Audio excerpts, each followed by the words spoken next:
Assalamualaikum warahmatullahi wabarakatuh. Pernahkah kalian membayangkan bagaimana jika satu saja komponen alam berhenti berfungsi? Satu pohon tumbang, satu sungai tercemar, satu musim tak menentu. Kelihatannya kecil, tapi dalam sistem sosial dan ekologi yang saling terhubung, dampaknya bisa menjalar kemana-mana. Pada kesempatan ini, kami dari kelompok 6 akan menjelaskan progres terkait tugas statistika dengan judul Social System and Ecological Cycles, ketidakseimbangan yang menciptakan krisis ekosistem. Yang mana dari judul itu bukan hanya menciptakan masalah lingkungan, tapi juga mengancam kehidupan manusia itu sendiri. Kami beranggotakan 11 orang dengan saya sendiri, Rintan Aprilia Permana, selaku ketua dari kelompok 6. Dan selanjutnya ada Haya, Samia, Nida, Ihwan, Elga, Haura, Balgis, Cika, Hilya, dan juga Naija. Pertama-tama yang akan kami bahas mulai dari latar belakang. Yang aman yang mana ini akan dijelaskan oleh saudari Nida. Kepadanya dipersilakan. Baik, terima kasih Rintan atas kesempatannya. Jadi teman-teman, sebelum kita menyelam lebih dalam tentang permasalahan atau isu yang kita angkat, kita juga perlu tahu latar belakang apa yang menjadi dasar kenapa kita memilih isu ini. Jadi latar belakang dari permasalahan ini adalah permasalahan sosial dan budaya saling berkaitan karena perubahan sosial dapat mempengaruhi nilai dan norma dalam masyarakat. Begitu pula sebaliknya. Selain itu, sistem sosial juga berinteraksi dengan ekosistem. Ya, keseimbangannya penting untuk keberlanjutan hidup. Aktivitas manusia yang merusak lingkungan seperti eksploitasi alam menuntut adanya pemahaman dan kebijakan keberlanjutan guna menjaga keseimbangan antara kebutuhan manusia dan kelestarian lingkungan. Baik, kita akan mengetahui bersama tujuan dari penelitian atau hal-hal yang kita akan lakukan di penelitian kali ini. Akan dijelaskan oleh Naja dan juga Cika. Padanya dipersilakan. Oke, baik. Tujuan dari kami mengangkat isu ini dalam pembahasan penelitian kami itu pertama untuk memahami isu-isu kritis dalam pengelolaan sumber daya alam dan lingkungan hidup. Lalu yang kedua, menganalisis regulasi yang mendukung keberlanjutan ekosistem. Dan yang ketiga, mengkaji ketidakseimbangan antara sistem sosial dan ekosistem akibat aktivitas manusia. Selanjutnya ada mengidentifikasi dampak negatif perilaku manusia terhadap lingkungan. Dan yang terakhir ada menemukan solusi dan strategi yang dapat diterapkan untuk menjaga keseimbangan antara kebutuhan sosial dan keberlanjutan ekonomi.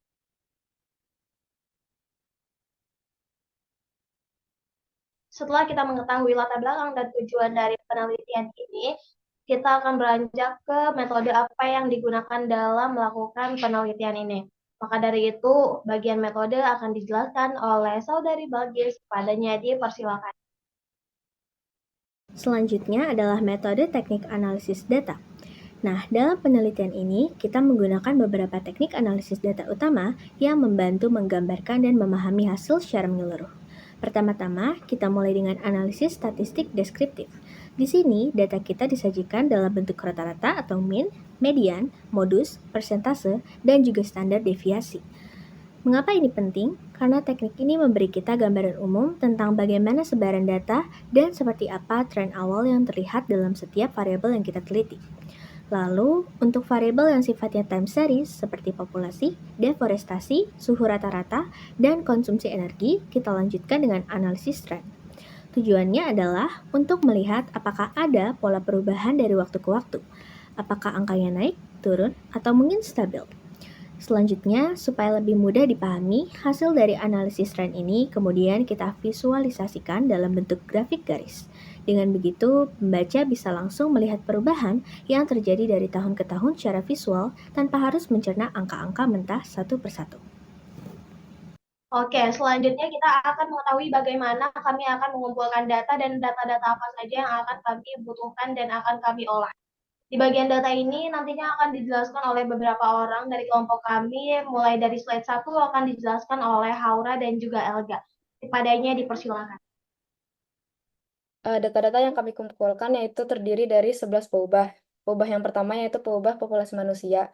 Dengan skala pengukuran rasio, indikator yang akan diukur yaitu jumlah penduduk Indonesia dalam rentang tahun 2016 sampai 2024. Sumbernya yaitu dari BPS.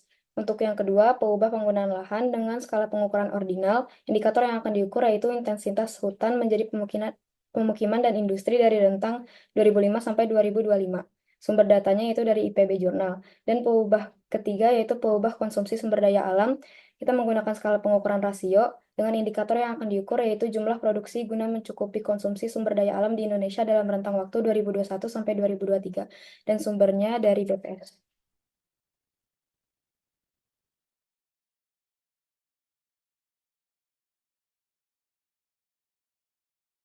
Baik, selanjutnya data yang keempat yaitu pengubah urbanisasi. Skala pengukurannya menggunakan rasio, indikator yang akan diukurnya rentang tahunnya itu dari 2010 hingga 2020. Lalu pengubah kelima yaitu pengubah indeks pembangunan manusia atau IPM kesehatan. Skala pengukurannya rasio, indikator yang akan diukur menggunakan rentang tahun 2020 hingga 2024. Lalu sumbernya itu BPS. Yang keenam itu ada pengubah produksi dan konsumsi energi. Skala pengukurannya itu rasio, indikator yang akan diukur yaitu suplai energi primer, konsumsi energi final, perbandingan konsumsi energi fosil dan energi terbarukan Indonesia tentang tahun 2012 hingga 2022. Dan dari data-data pengubah 1 hingga 6, kami menggunakan grafik yang ke-1 dan yang kedua yaitu line chart, yang ketiga itu scatter plot, yang keempat hingga ke-6 itu juga line chart. Baik, selanjutnya masih tentang data. Di sini akan dipaparkan oleh Hilya dan juga Ikhwan. Kepadanya dipersilakan. Baik, terima kasih Rintan. Untuk data selanjutnya, yang itu data ke-7, pebah limbah dan polusi, skala pengukurannya menggunakan rasio, dan indikator yang akan diukurnya, total emisi karbon di Indonesia, emisi karbon dioksida, dan jumlah sampah per wilayah Indonesia. Rentan waktunya itu dari tahun 2012 sampai tahun 2022. Sumber datanya dari KLHK dan BPS.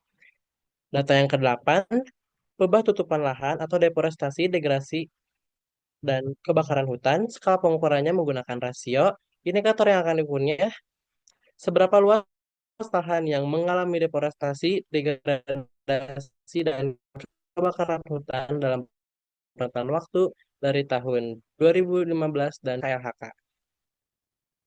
Dan itu selanjutnya data ke-9, perubahan suhu dan rata-rata, skala pengukurannya menggunakan line chart. Indikator yang akan diukurnya perubahan suhu dari berbagai wilayah di Indonesia, yang dari yang tertinggi maupun yang terendah dalam rentan waktu tahun 2000 sampai tahun 2020. Sumbernya dari BMKG atau BPS. Baik, data yang ke-10 yaitu pengubah keanekaragaman hayati menggunakan skala pengukuran rasio. Indikator yang akan diukur adalah jumlah spesies hewan yang mengalami terancam kepunahan dalam rentang waktu dari tahun 2015 sampai 2017. Sumber datanya dari BPS. Lalu data yang ke-11 adalah pengubah kualitas air dan udara. Skala pengukurannya menggunakan rasio. Indikator yang akan diukur adalah indeks rata-rata kualitas air dan udara di setiap provinsi Indonesia dalam rentang waktu dari tahun 2016 sampai 2020. Sumber datanya dari KLHK. Oke, selanjutnya di slide terakhir kita akan memaparkan bagaimana progres dari kelompok kami. Dan di sini akan dipaparkan oleh Samia dan juga Haya. Terima kasih Rintan atas kesempatannya. Untuk progres, hingga saat ini kami sudah mengumpulkan semua data dari BPS, KLHK, dan BMKG. Dan juga untuk data sudah kami visualisasikan. Selanjutnya, untuk progres yang telah kami selesaikan adalah draft laporan 80% selesai dan presentasi sedang dalam tahap penyusunan akhir. Baik, selanjutnya rencana kami ke depannya adalah untuk finalisasi dari proposal atau makalah yang sedang kami susun, dan kami juga akan melakukan proses pembuatan PPT untuk presentasi akhir tugas statistika ini. Dan kami berkomitmen untuk memberikan hasil yang maksimal dan juga hasil yang terbaik. Sekian dari kelompok kami berharap feedback dari dosen pengaput. Kurang lebihnya mohon maaf. Wassalamualaikum warahmatullahi wabarakatuh.